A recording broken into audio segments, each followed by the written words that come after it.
As you probably already seen on the pictures, this car has pretty bad doors. All four around the car is badly rusted, and then the former owner has done some work on it with some bondo, and he also, as far as I've seen, because only done one door yet, but he had put a piece of angled sheet metal underneath the door and just welded it in very crudely, just welded it in place, and then he just bondoed the whole thing together. And he didn't bother to match the color because he wasn't interested in aesthetics. He wanted the car to just work. I'm a bit more picky, as you know, so I want a car to look nice. So everything under the side trim is going to be repainted in this beautiful, what's the name of the color again?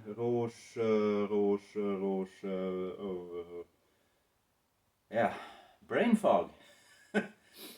Anyway, so it's pretty close to a Rouge Soleil, but the Rouge Soleil is a bit darker, I think. In my opinion, this red color is one of the best on GSA. And it was also available on GS late 70s. It's a very happy color when you get into the color, sand it and polish it. It just lightens up. It's so bright, and in sunlight, it's like it just shines. So this car is gonna be visible once it's ready. It's so nice. So I'm pretty satisfied with this. I removed the front door by myself. You shouldn't remove doors by yourself. You should always have someone that picks up the weight of the door when fiddling with those things. But I wanted to do it now, and there wasn't anyone here now, so I took it apart. Gonna examine it. That door here. Let's see if I can push in the car, and I'll show you instead of fiddling around with the camera.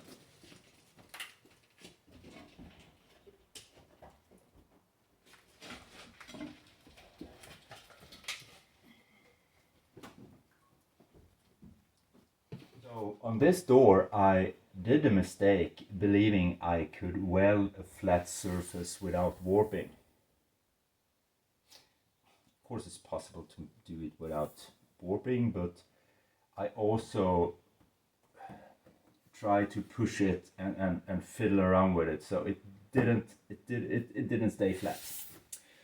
So this is a bit wavy. Whatever I do with bondo and sanding and painting and trying to hide it, it will never work. So instead, I'm gonna do the other three doors. I'm gonna do the seam here. The surgery will be from here and below.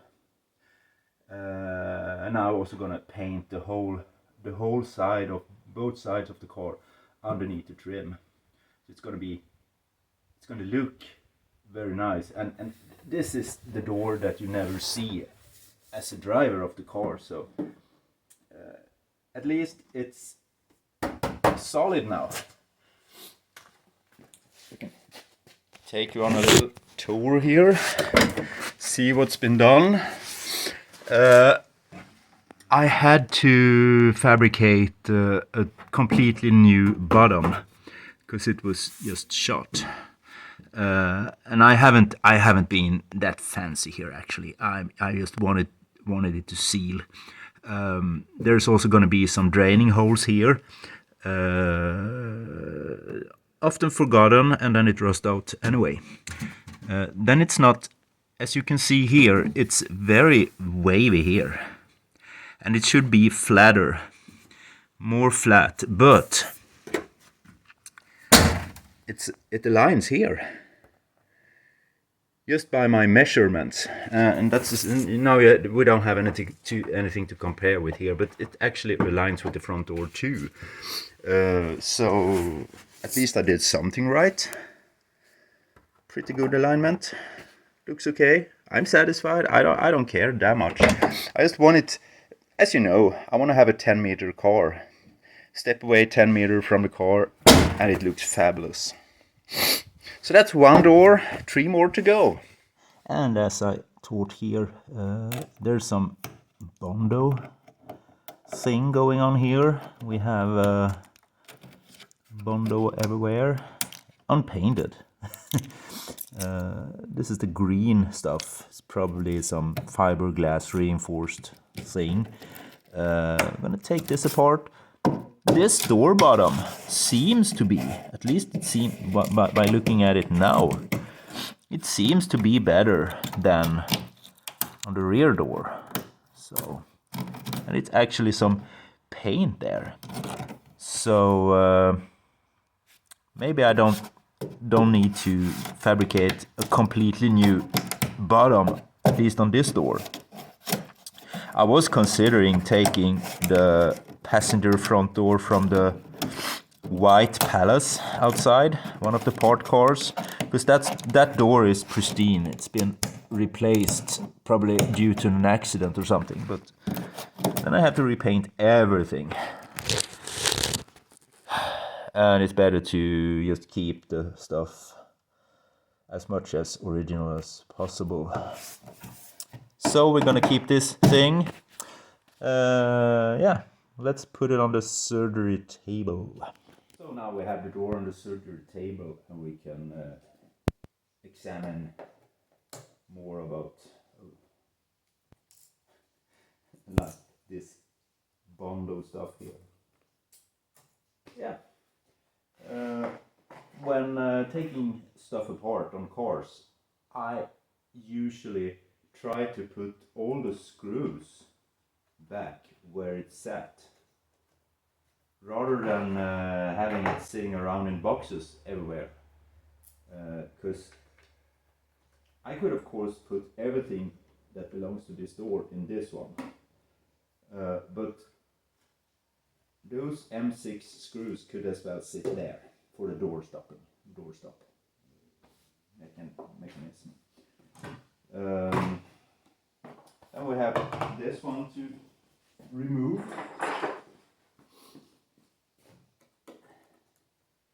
And this is from the early 80s, when Citroën not yet had started to use Torx head screws. It started to appear mid-80s, but 82 we had Phillips screws pretty much everywhere, instead of this Torx thing. I was just curious how we could, because I want to take this apart. There is some some protection here, some black thing that's been sprayed over. I want to remove that, so we're gonna have this one cleaned, removed and cleaned. And I want to start examine. No, I'm gonna start with removing the side trim very carefully, because we're gonna reuse it. So we need to cut it with a very sharp knife. Get it removed and then tape back in there when everything is painted and ready. Some washers there. And then it should be. Yep. And then we have this. Yeah, we have a little mat here. But I think we can keep that. Just need to cover it. Yep. And the thing with GSA is that they have this reinforcement thing in the middle of the door, like this.